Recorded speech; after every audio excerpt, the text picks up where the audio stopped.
পাক বলেন, কুল ইন কুনতুম তুহিব্বুনাল্লাহ ফাত্তাবিউনি ইউহিব্বুকুমুল্লাহ ওয়া ইয়াগফির লাকুম যুনুবাকুম ওয়াল্লাহু গফুরুর রহিম। আল্লাহ পাক বলেন, হে রাসূল আপনি বলেন, ইন কুনতুম তুহিব্বুনাল্লাহ, ও দুনিয়ার মানুষেরা তোমরা যদি আল্লাহকে ভালোবাসতে চাও, কাকে? আল্লাহকে যদি ভালোবাসতে চাও, ফাত্তাবিউনি, তাহলে আমি নবীকে অনুসরণ করো। সুবহানাল্লাহ বলেন। তাইলে আল্লাহ পাক কি করবেন, কি হবে রেজাল্ট? আল্লাহ বলছেন ইউহিব্বুকুমুল্লাহ, আল্লাহ তোমাদেরকে ভালোবাসবেন। জোরে কোন সুবহানাল্লাহ। শুধু কি ভালোবাসবেন না, আল্লাহ বলছেন ফাত্তাবিউনি ইউহিব্বুকুমুল্লাহ, আল্লাহ পাক তোমাদেরকে ভালোবাসবেন। ওয়া ইয়াগফির লাকুম যুনুবাকুম, তোমাদের কৃত অপরাধগুলোকে maaf করে দিবেন। করেন সুবহানাল্লাহ। জীবনে যা গুনাহ করছো সব গুনাহ maaf করে দিবেন কে?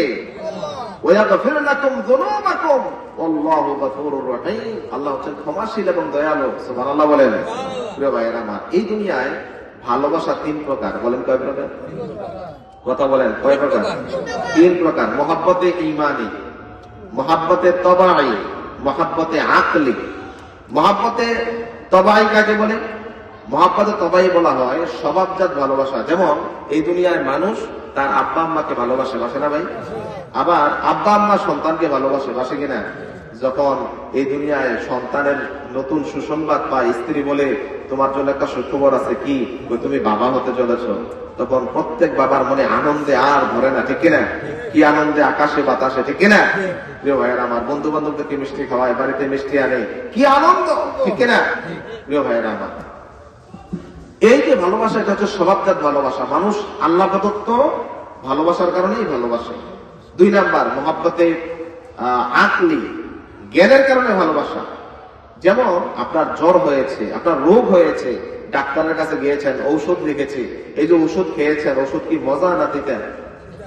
তিতা ওষুধ খাইলেন কেন? আপনার রোগ সারার জন্য। এটাকে বলা হয় মুহাব্বতে আকলি। তিন নাম্বার হচ্ছে মুহাব্বতে ঈমানি। মুহাব্বতে ঈমানি হচ্ছে আল্লাহকে ভালোবাসা, রাসূলকে ভালোবাসা, এক মুমিন আরেক মুমিনকে ভালোবাসা, ঠিক কিনা ভাইরা আমার? এই দুনিয়ায় আপনাদের কাছে আমি একটা প্রশ্ন রাখতে চাই, আমরা সবচেয়ে বেশি ভালোবাসি কাকে? কথা বলেন, কাকে?